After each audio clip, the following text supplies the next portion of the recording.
In the past 50 years, there's been a huge increase in urbanization in different countries in the continent of Africa. And with this increase comes a proportional increase in the need of proper, affordable, and easily accessible means of transport. Africa has been the most growing and leading market for used car imports in the world. Japanese brands like Toyota have worked hard at not falling from the top. In Nigeria alone, over 20.2 million cars were registered in the country in the year 2019. It's now among the top markets for used car in the continent. But how did Africa become such a huge market for used car in the world?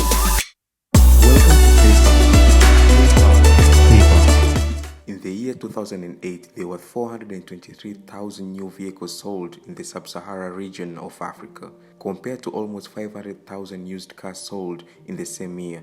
This is a big difference. It might seem like an issue of preference by Africans, but it's not. It's more of lack of enough supply of new cars compared to what people demand for. Currently in Africa, there are almost 10 countries that have plants that manufacture and assemble vehicles. The biggest producer of cars in Africa being South Africa with over 15 plants, followed by Egypt with at least 7 plants. They supply vehicles for local Africans and the entire world, but they can't meet the demand that most Africans need. Egypt alone has over 102 million people in its border. The 7 plants it has, it's not even enough for its own people. This leads to more Africans looking for new solutions outside the continent. And with the search of a solution outside the continent of Africa, most Africans would find the cars they need at an affordable price, but will be very far from where they are. For most Africans in West Africa, they will prefer purchasing vehicles from the western side of the world, meaning countries like the United States of America, Canada, and even other Western European countries. The average price of a brand new car in US as of 2019 is roughly $15,000. The average price to transport a medium vehicle from USA to West Africa is between $1,200 to $2,000, and with the extra costs in port authority, clearance, and insurance, the price of this brand new car would reach at least $18,000. This is quite a huge sum of money to purchase a new car for most Africans.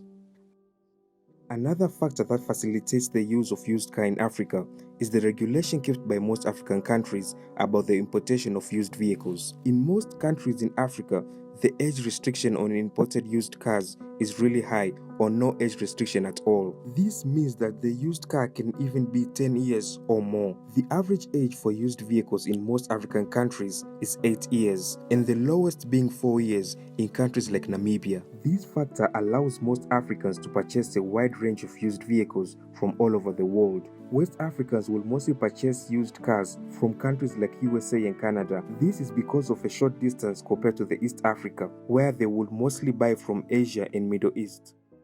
The most well-known market for used vehicles in Asia is Japan. Japan has the lowest price of used vehicles, reaching at a cost of $1,000 per vehicle. If you add the transport cost, clearance fee, and port authority fees, a used vehicle can be bought and imported to the country at $3,500. Most Africans prefer buying used cars from Asia, especially Japan, not only for the affordability and cheap transport costs, but because of durability and really good condition of the vehicles from Japan. Japan has among the toughest laws of vehicles in the world. Once per year, a vehicle owner has to take his or her vehicle for inspection, and they have to meet certain requirements. These include proper for road use and law on carbon emission. The older your vehicle is, the higher the tax you must pay. These laws motivate most Japanese to export more vehicles to escape the heavy taxes that comes along with it. With all these regulations, the vehicles that are exported from Japan remain in really good conditions once they reach Africa. The importation of used cars in Africa satisfies the demand for affordable and reliable means of transport in the continent. But all this comes with a cost. The importation of these vehicles makes Africa look like a dumping site for most nations. They contribute the pollution burden on a continent that contributes far less than other regions to the emissions that cause global warming. Now Africa has become a barrier ground of vehicles that use fossil fuels as the West turns to electric and newer cleaner technologies. Most of the second-hand vehicles shipped to Africa from Japan are believed to have failed or were about to fail the pollution test there. In most of our African countries, such regulations are neither there or poorly enforced, and the corruption ensures that used vehicles can slip by any control. The used vehicle market is well suited for most middle-income countries in Africa, and it has brought a lot of benefits, including establishment of businesses. But is it really worth the destruction we're bringing to our environment? Thank you very much for watching this week's episode. Thank you to all the new subscribers. See you next week.